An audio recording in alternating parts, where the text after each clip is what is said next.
Most audit timelines are going to fall between 3 and 4 weeks, but of course, we always want our audit reports back as soon as possible. So here are the different factors that go into the timeline. The provider, some providers are just quicker than others. How many people they have in their queue. Also the scope, how many pages are in scope. It's going to be one timeline if it's 5, and it's probably going to be another if it's 10. That doesn't necessarily double the timeline, but of course, it's just a natural increase in the amount of work that needs to be done.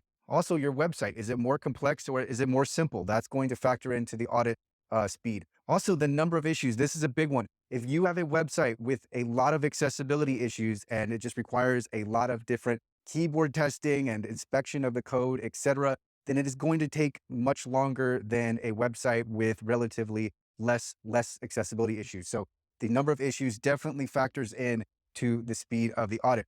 Also, how many environments? So if you're being very thorough, which is always nice, and you want to have different screen readers or other assistive technologies used during the audit, if you want to incorporate different devices, so we're not just testing on, let's say, Windows desktop, and we also have, let's say, Android mobile, that's going to add to the audit speed.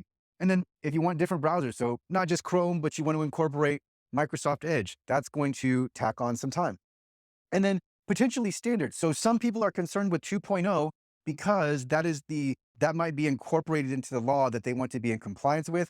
I can tell you there's no downside. I mean, there's very little downside to going ahead and getting that 2.1 audit. So I always recommend it, but there may be different standards. 2.0 is going to be easier because there are less issues to consider than 2.1. So in theory, a 2.0 audit would go faster. It will take the auditor less time, but you just may not get the report back any quicker.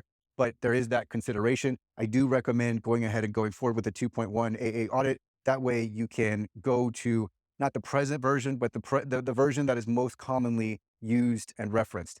And then so I have these different timelines here. Sometimes audits are lightning fast. So maybe you go to provider, they're ready to get started and they don't have anybody else in the queue. Then you might be looking at 1 to 2 weeks. Now, 1 week is really, really fast. And at that point, you have to start to ask yourself, is this person just telling me that they can audit in 1 week to get the business? Or is it actually going to be the case that they're going to legitimately audit the website? Because 1 week is fast, it's doable, but it's going to have to be someone that is very much on top of the audit and really wants to get done as soon as possible. One week is more like a red flag to me. So 2 weeks is really the best case scenario. Then you have more confidence that someone's legitimately going through the website and they're going to catch all of the issues. 3 to 4 weeks, as I said, is par for the course. So 3 is on the quicker side, but 3 is definitely doable. And there are many providers that can return audits in 3 weeks. 4 weeks it's about, again, this is about normal. 5 to 6 weeks, this is taking longer, but it might be necessary depending on how much work needs to be done. So if the website is more complex, if more pages are in scope, if there are a lot of accessibility issues, you could very well find yourself in here.